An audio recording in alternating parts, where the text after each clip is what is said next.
अचानक से एक बार फिर से सियासी हलचल बढ़ गई है और इस सियासी हलचल बढ़ने के पीछे जो कारण बताए जा रहे हैं वो है आपसी सामंजस्य की कमी। आपको बता दें कि लगातार सियासी संकट की चर्चा देश भर में की जा रही थी और जहां एक तरफ भारतीय जनता पार्टी को लेकर के देश भर में माहौल बनाने की कोशिश की जा रही थी, वहीं भारतीय जनता पार्टी उस कोशिश को नाकाम करने में जुटी हुई थी। आपको बता दें कि राज्यसभा चुनाव से लेकर के एमएलसी चुनाव तक जो कुछ भी देखने को मिला उसमें साफ नज़र आया कि कहीं ना कहीं सामंजस्य की कमी थी।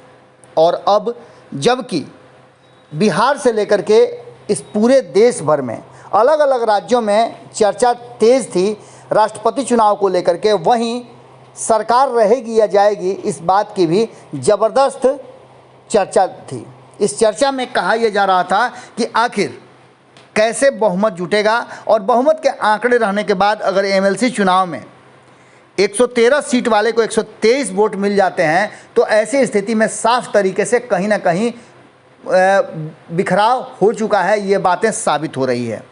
हम बात कर रहे हैं महाराष्ट्र की। महाराष्ट्र में सियासी संकट चरम पर है और इसको लेकर के जिस तरह से चर्चाएं चल रही हैं और बिहार में भी उसको लेकर के कल तेजस्वी यादव ने जिस तरह की बातें कही और भारतीय जनता पार्टी पर सीधा आरोप लगाया, वहीं आपको बता दें कि जनता दल यूनाइटेड की तरफ से भी अजय आलोक ने जो बातें कही उसको हमने भारत लाइव पे कल ही आपको साझा किया था। साफ तौर पे कहना है कि वहाँ मुख्यमंत्री अब भारतीय जनता पार्टी का होगा। इस बीच में आपको बता दें एकनाथ शिंदे जो कि लगातार शिवसेना के वरिष्ठ सदस्यों में से रहे हैं, वो बगावत कर दिए हैं। उनके बगावत में दावा किया जा रहा है कि 25 विधायक उनके साथ हैं।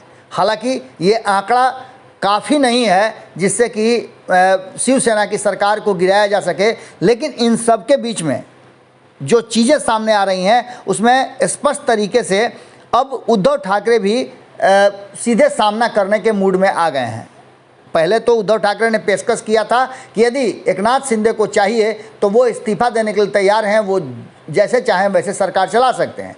लेकिन उसके बाद साफ तरीके पे जब लगातार एकनाथ शिंदे का बयान आने लगा और उनके तरफ से कड़ा रुख अपनाया जाने लगा और भारतीय जनता पार्टी की इसमें संलिप्तता को लेकर के चर्चाएं शुरू हो गई, तो सीधे तौर पे शक्ति परीक्षण से होने से पहले उद्धव ठाकरे ने यह फैसला किया कि वो मुख्यमंत्री आवास खाली करके मातोश्री में वापस आ जाएंगे।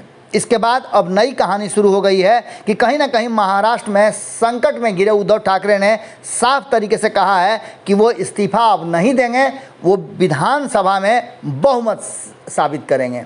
और इसके पीछे जो तर्क दिए जा रहे हैं और कहा जा रहा है कि कांग्रेस और एनसीपी उनके साथ मजबूती के साथ खड़ी नज़र आ रही है। आपको बता दें कि शक्ति परीक्षण के दौरान निशाने पर होंगे विद्रोही विधायक और उनके समर्थक। साथ ही एक और बात बहुत मजबूती के साथ चल रही है कि विधानसभा के जो अध्यक्ष हैं उनको हटाने की भी तैयारी शुरू की गई है, कहा जाए तो विपक्ष के तरफ से।